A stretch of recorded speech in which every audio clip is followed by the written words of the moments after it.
Hej, vi har om Hera-templet, og det skal lige siges, at det her det er ligesom et remake, der lige kom cirka 100 år efter. Det bliver også kaldes Neptun-templet, men det er således, at det gamle tempel ligesom er gået lidt i stykker, så det er lidt svært at se alle tingene, så har vi fundet her.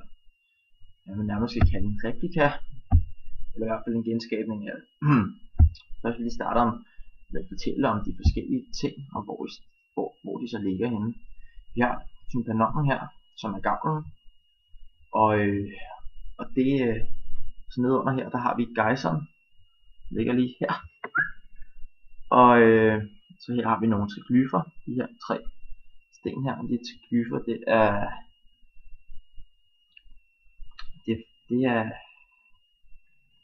de her 3 sten, som står sammen her, og så er der en tobe ved siden af, og så har vi her arkitraven, det er jo så frisen det her, så har vi arkitraven her, som er sten oven på kapitalet, og det er så kapitalet vi ser her. Det første heroppe, det er det man kalder Abacus, det øverste her, som er en flad plade, der ligger oven på Echinus, som er den her runde her.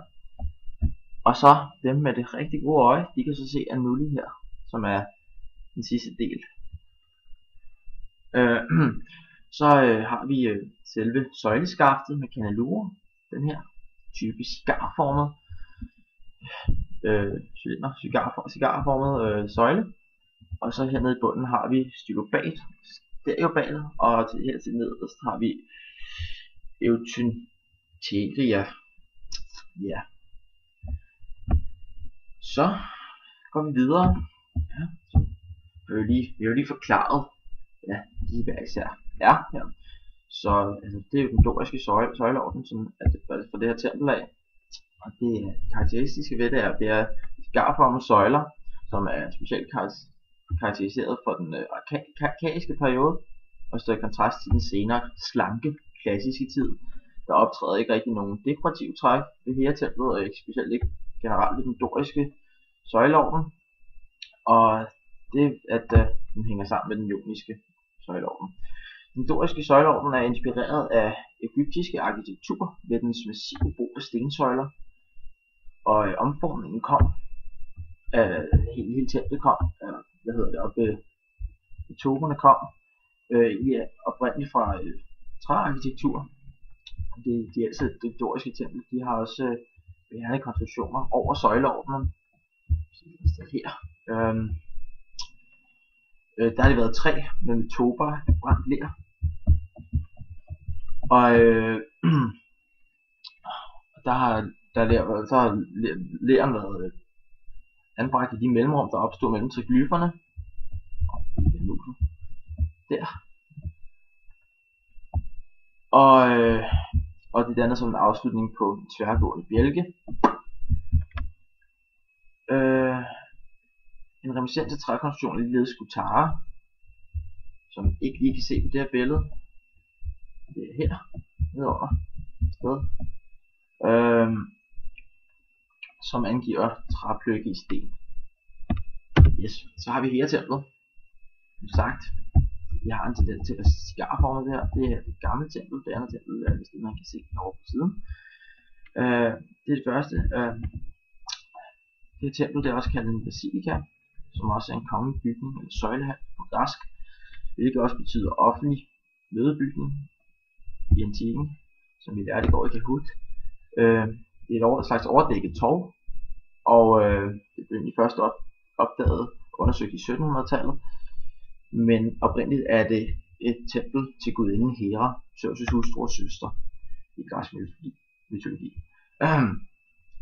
Templet er bygget af lokale kalksten med en skjult ujævn overflade, der er blevet bemalet kraftigt og blevet skjult med styg, som er lidt pulveriseret marmor. Templet er 26 meter bredt og 55,7 meter langt. Søjletallet er 9 gange 18 i sit forhold til 1,2, og de her søjler er jo så 6,45 meter. Så hans form viser en tassis, som er den der cigarform. Og ser op, ja. Templet er det ældste, der har denne detalje, som kan ses så tydeligt. Og templets kapitel er fladtrykt og arkaisk. Der er en bladfrise under Equinus. Ja. Bladfrise under Equinus og afrundede kandelurer. Det er de der små ting her. Hvilket er meget specielt for den doriske kapitel.